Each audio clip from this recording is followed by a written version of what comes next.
Hello and Namaste. Welcome to my channel. Today we are going to discuss about dimensions.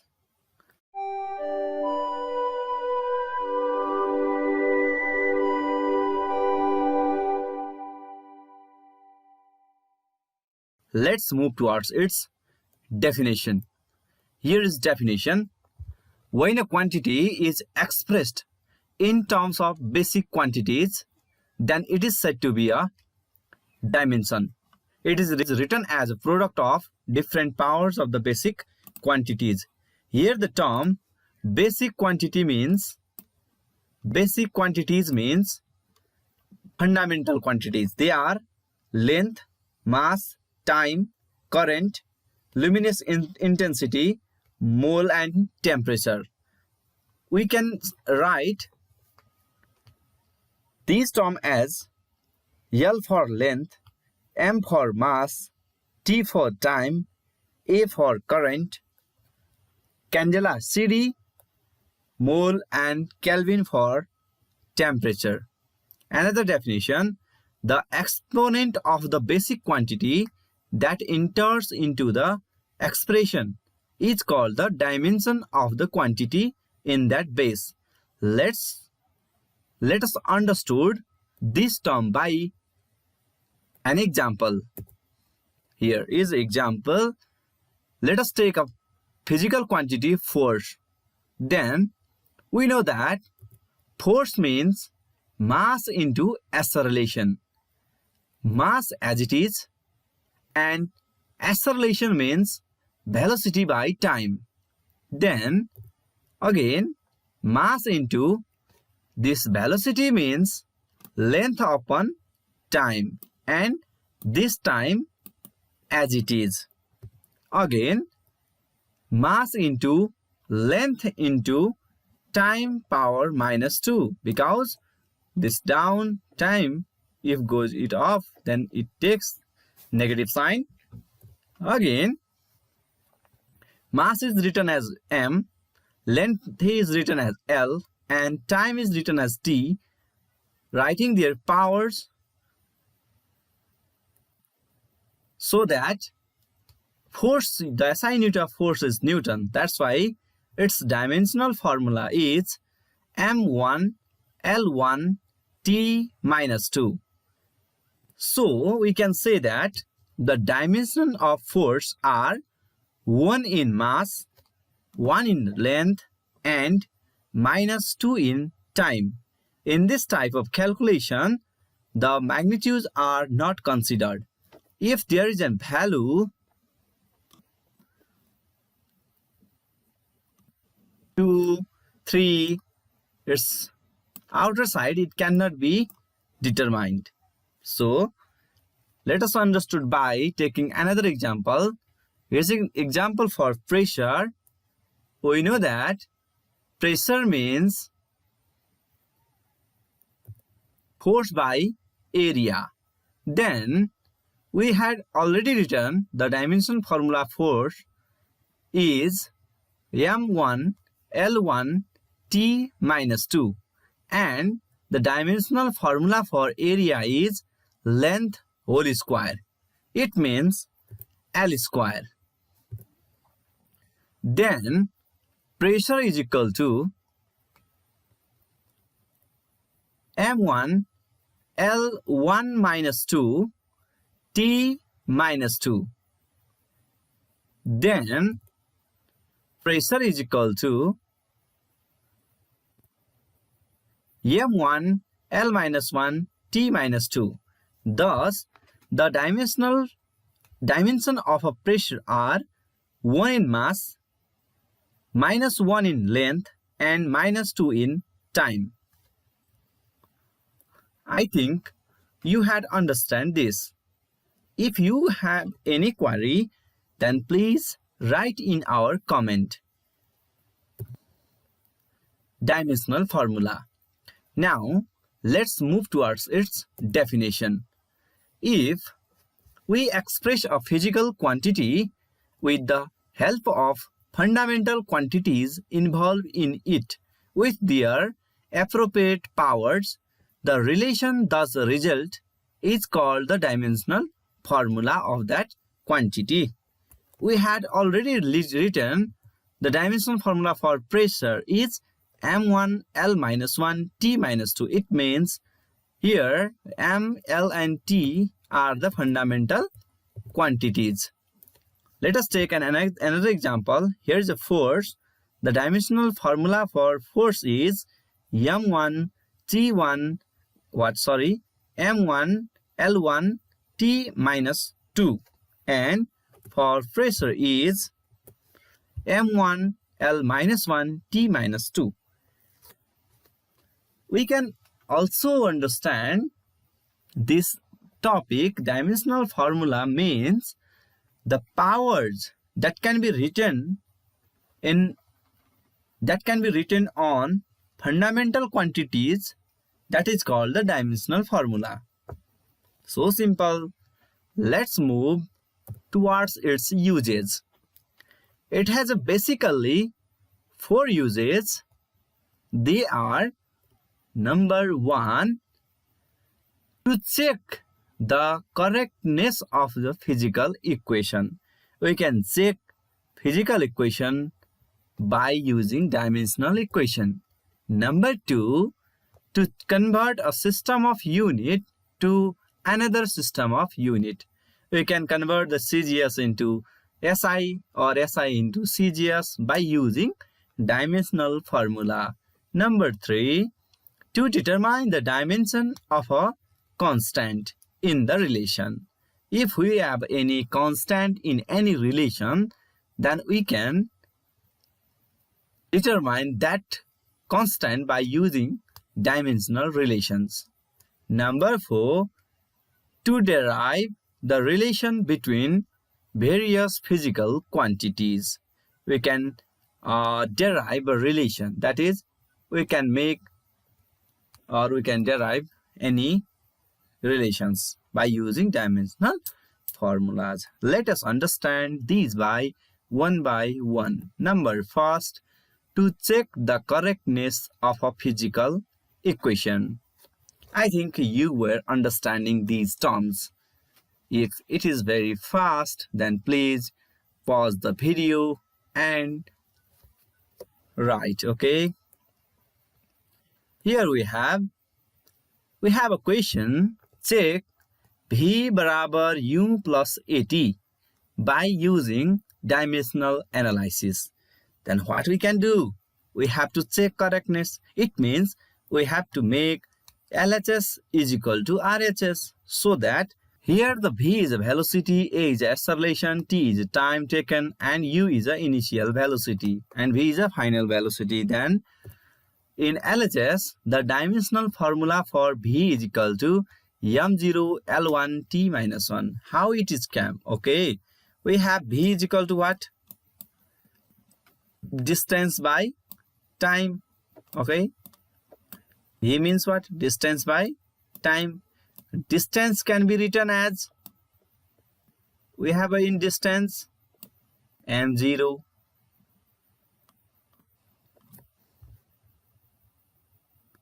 L, it is a distance, that's why L1. T how much? T and 0. Okay, divided by T. T means M in 0, L in 0, and T 1. By taking this T above, then we have the formula, this one. Okay, again, for RHS, the dimensional formula for RHS, U is equal to AT. The dimensional formula for U is similar to U, M L T minus 1. The SI unit of U is meter per second. That's why length in meters, and time in second, T per second. Okay, length per second, plus A means meter per second square, L1 T minus 2. Okay, then T means this is time, M0 L0 T1. again equal to m0lt as it is and m0l1t minus 2 plus 1. Okay, these terms, these are similar. That's why adding these, taking common, and 1 plus 1 and 2 times this one. Okay, here is the dimensional formula for LHS is m0l1t minus 1 and the dimensional formula for RHS is m0l1t minus 1. Same to same, but these two, this is a dimensional less quantity. That's why it does not have any meaning. So that these terms are, this LHS and RHS are dimensionally correct. So LHS is equal to RHS and it is proved. Okay, we have another term, principle of homogeneity. What it means? It means the dimensional formula for LHS is equal to the dimensional formula for RHS. This is called the principle of homogeneity. This one only. And from this equation, we can determine equation n2 is equal to n1 times m1 by m2 power x, l1 by l2 power y, and t1 by t2 power z. Here, x, y, and z are constant, and m1, l1, and t1 for dimensional formula for any one system, and m2, l2, and t2 for dimensional for second system. And n1 and n2 are the constant term. We can use this relation for determining or conversion of one system of unit to another system of unit. Now, to convert a system of unit to another system of unit. Here we have a question. The density of water is 1 gram per centimeter cube. Express the value in SI unit using dimensional analysis. Now, we have to convert this CGS. This is in CGS system to SI system. Then what can we have to do? Okay, here we have in CGS system n1 is equal to 1 because the value is given as 1. Here is the value is given as 1 here. Okay, then m1 is equal to 1 gram. This is 1 gram. L1 is equal to 1 centimeter. 1 centimeter. Okay, in SI system, N2 is equal to what? We don't know what is the value of N2 here. Okay, M2 is equal to 1 kg and L1 is equal to 1 meter.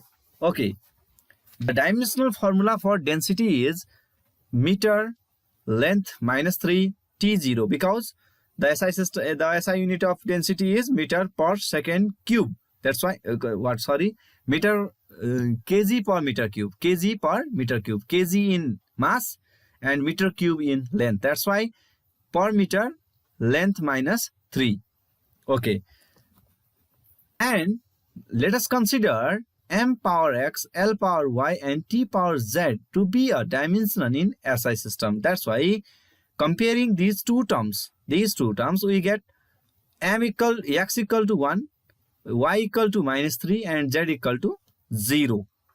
Comparing these two terms, we get x equal to 1, y equal to minus 3, and z equal to 0. Then according to the principle of homogeneity, we have the homogeneity equation here. N2 equal to n1 times m1 by m2 x, l1 by l2 y, and t1 by t2 z. Okay, and this is a formula. Putting these values in equation, in this equation, then N2 is equal to 1, N1 means 1, M1 means 1 gram, M2 means 1 kg. Putting these equations as it is, x is equal to 1, y equal to minus 3, and z equal to 0. That's why anything power 0 is equal to 1. That's why this term should be eliminated here. And N2 is equal to 1 times 1 kg equal to 1000 gram. You can change this 1 gram into kg also. That's no problem. But we have easier. So that's why 1 kg means 1000 gram. That's why we have to change this whole term in CGS system here. First of all, CGS gram and centimeter. Okay, solving these terms as it is, and we can get N2 equal to 1000 because 20 here, power 3 means 2, 4 and 6 zeros, 3 0 cancel out, and we can get N2 equal to 1000. Therefore, 1 gram per centimeter cube is equal to 1000 kg per meter cube. That's it. CGS system is converted into SI system by using a dimensional formula. In this way, you can change one system of unit into another system of unit. I think you were understanding, because I hope that. Okay, next topic. To determine the dimensions of a constant in a relation. In any relation, we can determine the value of constant or the dimension of a constant by using a dimensional formula. Okay, we have a question. Calculate the dimension of a gravitational constant on the relation G equal to Gm by r square. We can calculate the value of this capital G by using a relation F equal to Gm1 m2 by r square also. But I'm trying to solve this by using small g is equal to Gm by r square, where small g is equal to acceleration due to gravity. Capital G means gravitational constant, you know this. Capital M means mass of Earth or mass of a heavier body, and r is the radius of that body. Here, if we have relation G equal to Gm by r square, then G equal to what? This G means this r comes here, r g square or g r square by this m goes to down here m, and that's why G is equal to g r square by m. Okay, in solving this equation, we put in the dimension formula for G and r here. G means what? Meter per second square. That's why meter means length 1 and second square means time t minus 2. Here m 0 kg is not applied here. That's why m 0. And r square means r is the length only. That's why it's length 1, and power 2 divided by mass means mass only. Other terms 0. By solving this equation, we get G equal to m minus 1 L 3 t minus 2. That's why the dimension of G are minus 1 in mass, 3 in length, and minus 2 in time. Okay, another topic. To derive a relation between various quantities. We have a relation here. Well, okay, we have a question. Prove that t equal to 2 pi root L by Z dimensionally, where t is a time period of a pendulum. This is for simple pendulum. This relation is time period for simple pendulum. L equal to length of a string, and Z is equal to acceleration due to gravity. How to solve this? Okay, first of all, we have to know the dimension formula for t, and after that we can relate these terms by using a dimensional formula. Okay, dimensional formula. Okay, how to solve this? Okay, let us consider the time period of simple pendulum depends on these terms L, G and m. Okay, mass, length, time, these terms are. How to relate mass? Let us consider the mass of a bulb of a pendulum, that is t is directly proportional to m power x. Length of the pendulum, t is directly proportional to L power y, and the acceleration due to gravity at place G. That's why t is directly proportional to g power z, because we don't know the value of x, y and z, how they are correlated to each other. That's why we have to solve this by using a dimensional formula of t. That's why from equation 1, 2 and 3, we have a relation t is directly proportional to m power x, L power y, g power z. Here the x, y and z are the constants which can be determined, which to be determined. Okay, therefore t is equal to, if we have to eliminate or remove this directly proportional to term, then we have to put some constant here. We had put in here dimension constant k. That's why t is equal to k m power x, L power y and g power z, where k is a dimensionless constant to be determined experimentally. Now writing the dimensional formula on the both side. Okay, the dimensional formula for time is m0 L0 t1, and the dimensional formula for mass m1, and dimension formula for length is L1 only, and g is equal to L1 t minus 2. Okay, by solving this equation, we can get m0 l0 t1 equal to k times mx l y plus z t minus 2z. How this minus 2z? 2 times z minus 2z. Okay, 0, 0. That's why this. Now equating the dimension of each like terms on both sides, m0 mx, this means x equal to 0, minus 2z equal to 1, minus 2z equal to 1 term t. Look at here in term t, minus 2z equal to t to power 1. That's why minus 2z equal to 1. By solving this, z equal to 1 by 2, minus 1 by 2. And y plus z equal to 0. This means c in length, y plus z equal to 0. This means putting the value of z here, then we can get the value of y equal to 1 by 2. By putting these equations, these solutions in t equal to, we had get k equal to t equal to k times L by z. Here the value of k is 2 pi. That can be determined experimentally. We can now the limitations of dimensional analysis. What are the limitations? What cannot be done by using the dimensional formula? Okay, number 1, dimensionless constant cannot be determined by using dimensional analysis. Dimensionless constant means those constants which do not have any dimensional value, which do not have you can say which do not have any do not have any SI unit, SI system, SI unit. That's why these terms cannot be determined. For example, the value of pi cannot be determined here. The value of exponent cannot be determined here. They are the dimensional constant. That is a limitation. On second term, trigonometric and exponential relations cannot be derived by using in dimensionless analysis. The value of thetas, okay, sin theta, cos theta, this cannot be determined here. And dimensional analysis cannot be used if the physical quantity involve other quantities than mass, length and time. Mainly we can use mass, length and time in the dimensional analysis, so that rather than these terms we cannot be determined, the dimensional analysis cannot be used there. For example, in the units candela is a SI system, but candela means what? Radian and stadian. Radians are involved there. That's why that cannot be determined properly here. And another term, the dimensional analysis cannot be used to derive a relation if more than one terms are involved. More than one term is involved there, then we cannot be determined it by dimensionally. These are the limitations. What are the physical quantities? Okay, physical quantities are dimensional variables. First of all, those physical quantities which are variable and have the dimensional variables, they are called dimensional variables. For example, velocity, acceleration, force, power, work, energy. These are the dimensional variables. These are variable terms. These can be changed. These are changing, and as well as they have a dimension. That's why these are called dimensional variables. Number 2, dimensional constant.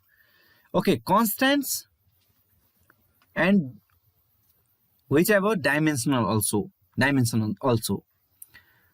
The physical quantity which are constant and have a dimension are called dimensional constants. For example, we have already defined a acceleration due to gravity, gravitational constant, that is a dimensional constant. Simply you can say those constants which have dimension are called dimensional constant. Okay. Third, dimensionless variables. Those variables which do not have dimension, they are called dimensionless variables. For example, specific gravity, angle, strain, these are variable but they do not have dimension. And number 4, and lastly, dimensionless constant. Those constants which do not have dimension and which cannot be determined dimensionally, they are called the dimensionless constant. For example, the value of I, exponential, these etc numbers like 1, 2, 3, these are the dimensionless constants. Okay, these are the some physical quantities. Thanks for watching this video. Please like, share, and subscribe our channel. I need your motivation. I need your help. That's why. Thank you very much once again. And finally, I would like to thank my closest friends who has helped me for making this video, and those subscribers who are watching this video, and sharers and well wishers. Thank you.